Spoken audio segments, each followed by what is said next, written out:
Most overweight individuals evidently tend to choose exercise as their first approach to weight loss. When unrealistic hopes clash with reality, the disappointment may lead to an abandonment of weight loss efforts altogether, as an exercise in futility, no pun intended.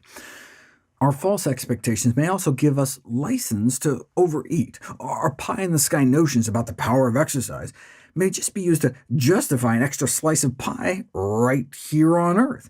Some researchers warn that labeling menus with calorie equivalents of exercise could be counterproductive, backfiring if people rationalize their indulgences after a workout. This concern has actually been put to the test. Exercise psychologists took a group of men and women, put them on a stationary bike, and had them cycle until they burned either 50 calories or more than 250 calories.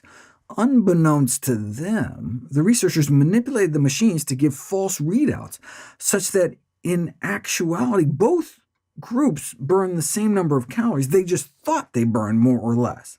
Then they were offered a meal 10 minutes later, ostensibly to measure the effects of exercise on taste perception, but the real purpose was to covertly measure how much people ate.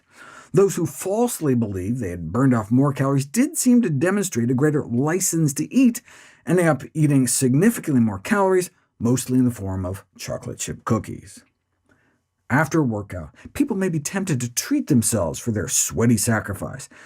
To prevent this knee-jerk reaction from undermining our efforts, we should strive to make exercise less of a chore. In a paper entitled, "Is it Fun or Exercise? The Framing of Physical Activity Biases Subsequent Snacking," a study is described in which individuals were randomized to the same amount of physical activity, but just described differently. Half were told they were going on a scenic walk, and the other half were told they were going on an exercise walk. Afterwards, researchers covertly measured how much dessert everyone took at a subsequent meal. Those in the movement as exercise group reportedly served themselves about 35% more chocolate pudding than the movement as fun group. This is all the more reason to choose activities that are enjoyable, such as walking with friends, or while listening to music, or watching a video on the treadmill. Reframing exercise as play rather than work may not only make for a more sustainable regimen, but may make us less likely to consciously or unconsciously feel the need to later reward ourselves at the buffet line.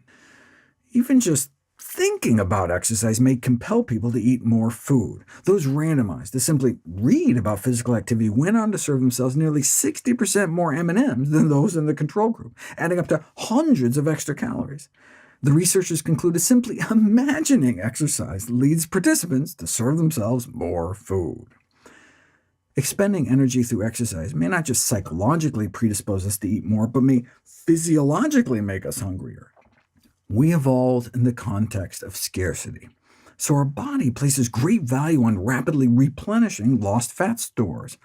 This helps explain why the average weight loss with exercise training is only 30% of that predicted based on the number of extra calories burned. Calories in versus calorie out can be complicated by the fact that changes on one side of the equation can affect the other side. In other words, we can work up an appetite. Carefully controlled studies show that caloric intake tends to rise over time to match any increase in caloric expenditure, making significant weight loss through exercise alone remarkably difficult. This doesn't happen over a day or two. After a workout, there may not be an immediate increase in hunger, but averaged over the week or weeks, our appetite does tend to increase to balance out most of the extra calories we've been burning. This calorie compensation isn't perfect, though, so we can end up with a net loss in body fat, particularly at higher exercise levels. So the secret to weight loss through exercise may be sheer volume, at least 300 minutes a week to achieve appreciable fat loss. This regulation of our appetite through activity works in both directions. Just as there exists a higher level of exercise where we can start to outpace our appetite and lose weight, there's a lower level of exercise where our body loses the ability to sufficiently downgrade our appetite and we gain weight. This sedentary zone, where our appetite becomes uncoupled from our activity level, appears to start at around 7,100 steps a day.